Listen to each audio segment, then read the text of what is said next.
Hello and welcome to the final episode on our hot chocolate series. Today, they are going to be real hot chocolate. There are many ways to make hot chocolate. We have the Italian method where they add not just chocolate, they also add a little bit of cornstarch to make it thick. Now, I am not a fan of anything cornstarch or anything butter in my hot chocolate, so I'm skipping those. There's also the American version, which is simply chocolate, milk, and some cocoa powder. And that is what I'm going to show you today with a little bit of the chow twist. Well, typical of my channel, I'm going to show you two different methods of making hot chocolate. One is for home, and that is using the traditional method, stovetop and some saucepan. And the other way is for cafes, that is using the espresso machine.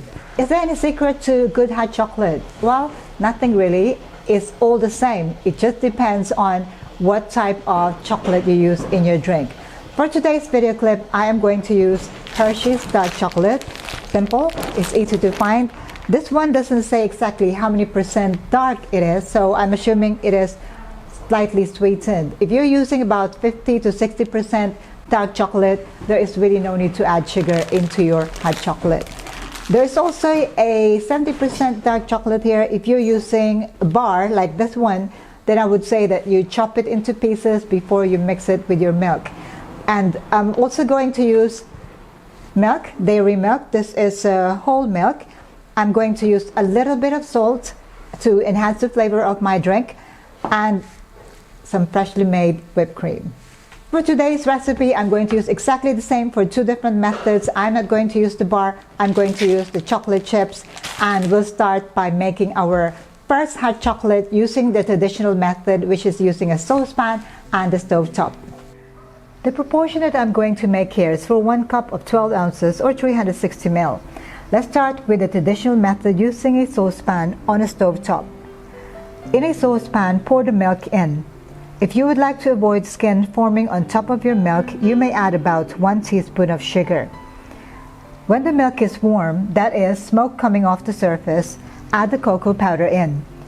Do not let the milk boil as it would rise up and overflow, so watch closely. Stir to dissolve the cocoa powder. Keep stirring.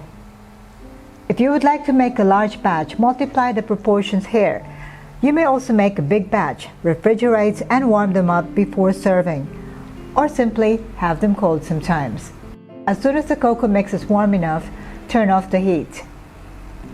Add the chocolate chips in. Stir until well combined and the chips are dissolved. You may add a pinch of salt here to further enhance the flavor. Pour into a mug.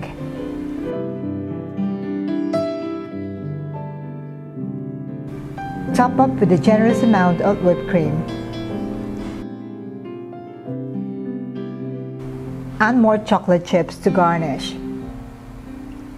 And you have here a deliciously looking hot chocolate using very simple ingredients. For the second method, which is using the espresso machine, I'm going to use a 600 ml steaming pitcher here, and I'm going to fill this with milk to the bottom of the spout, which is about 200 ml of milk.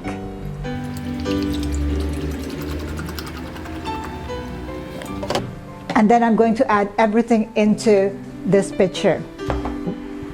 1 tablespoon of my cocoa powder into the steaming pitcher. And I always say that you put the milk before the powder so that it doesn't settle at the bottom. And then if you don't have a scale and you're doing this fast, you can also measure your chocolate chips by tablespoon. So I'm going to put 2 tablespoons of my chocolate chips there.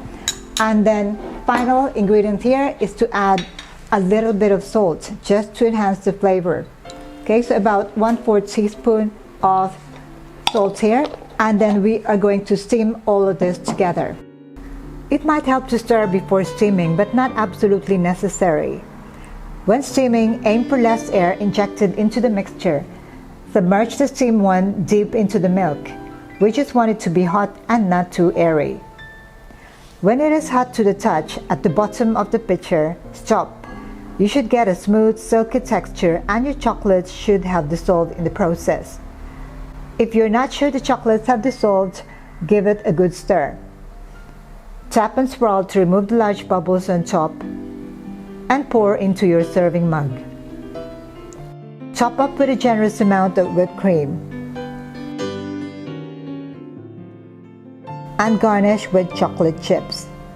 Marshmallows would also be perfect for this. It is time for me to give them a try. Wow, that is heaven in a mug. That is perfect hot chocolate. And now for this very creamy hot chocolate using the espresso machine.